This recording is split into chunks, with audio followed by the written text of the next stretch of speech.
Assalamualaikum warahmatullahi wabarakatuh. Pertama-tama, marilah kita panjatkan puji dan syukur kehadirat Allah Subhanahu wa Ta'ala yang telah melimpahkan rahmat dan nikmatnya kepada kita semua, sehingga kita berada dalam keadaan sehat pada hari ini. Salawat dan salam mari kita sanjungkan kepada Nabi Muhammad SAW yang telah membebaskan kita dari zaman jahiliyah menuju zaman yang penuh dengan ilmu pengetahuan, dari zaman kegelapan menuju zaman yang terang benderang. Sebelum beranjak lebih jauh, tak kenal maka tak sayang. Nama saya Yusminaza Yurihiko. Izinkan saya berbagi sedikit terkait masalah yang mungkin menjadi ketakutan banyak orang tua. Masalah yang membuat semua masyarakat khawatir dan pemerintah memiliki tantangan untuk menegakkan kebijakan dan mengatasinya.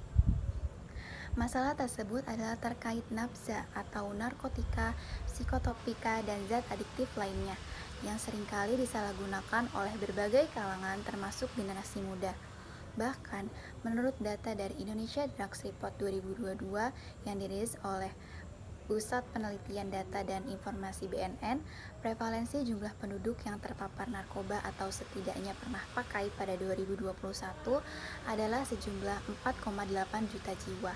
Angka tersebut sangatlah tinggi, memprihatinkan dan memerlukan perhatian serius. Lalu, bolehkah nafza dalam pandangan Islam?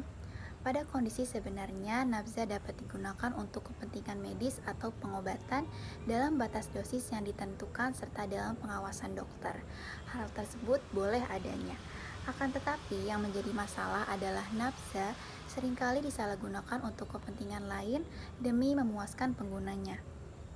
Para ulama sepakat bahwa mengkonsumsi narkoba adalah haram jika bukan dalam keadaan darurat. Ibnu Taimiyah rahimahullah berkata, narkoba sama halnya dengan zat yang memabukkan, diharamkan berdasarkan kesepakatan para ulama. Bahkan setiap zat yang dapat menghilangkan akal haram untuk dikonsumsi walau tidak memabukkan, dalam Majmu' Al-Fatawa 204. Selain itu, dari ulama Hanafiyah, Ibnu Abidin berkata, al-banj atau obat bius dan semacamnya dari benda padat diharamkan jika dimaksudkan untuk mabuk-mabukan dan dalam jumlah banyak. Maka dari itu, nafza boleh digunakan untuk kepentingan medis dengan batas tertentu. Sedangkan penyalahgunaanlah yang tidak diperbolehkan, baik dalam pandangan Islam maupun hukum pemerintahan.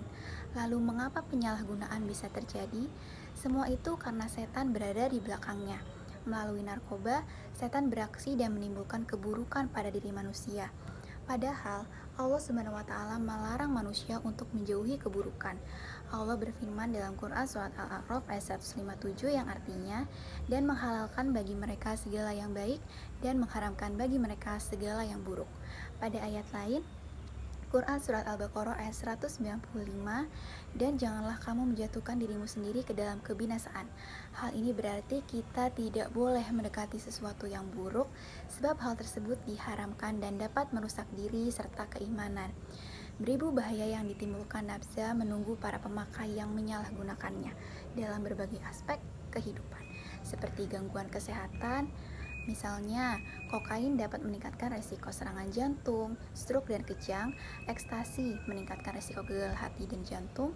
Selain itu, gangguan kesehatan mental dapat terjadi, di mana narkoba bisa meningkatkan resiko terjadinya gangguan kecemasan, depresi, memicu psikosis, pemikiran yang tidak rasional, dan hilangnya kontak dengan realitas.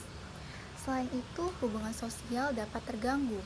Pemakai akan mengalami perubahan perilaku, ketidakstabilan emosional, dan ketidakmampuan untuk menjaga hubungan yang sehat dengan keluarga, teman, dan orang sekitar. Oleh sebab itu, penyalahgunaan nafza tidak hanya melanggar aturan, tetapi juga menimbulkan dampak yang berbahaya bagi diri kita. Lalu, apa gunanya memakai nafza? Mari hentikan dan cegah penyalahgunaannya. Jagalah diri dan perhatikan lingkungan sekitarmu. Semoga kita berada dalam lindungan Allah dan berada dalam lingkungan yang baik yang dapat mendukung kita untuk mendekatkan diri kepadanya, serta menjauhi segala larangan. Amin ya rabbal alamin. Mungkin sekian yang dapat saya sampaikan. Yang baik datangnya dari Allah, sedangkan yang buruk datangnya dari saya dan mohon dimaafkan. Akhirul kalam, wabillahi taufiq wal hidayah. Wassalamualaikum warahmatullahi wabarakatuh.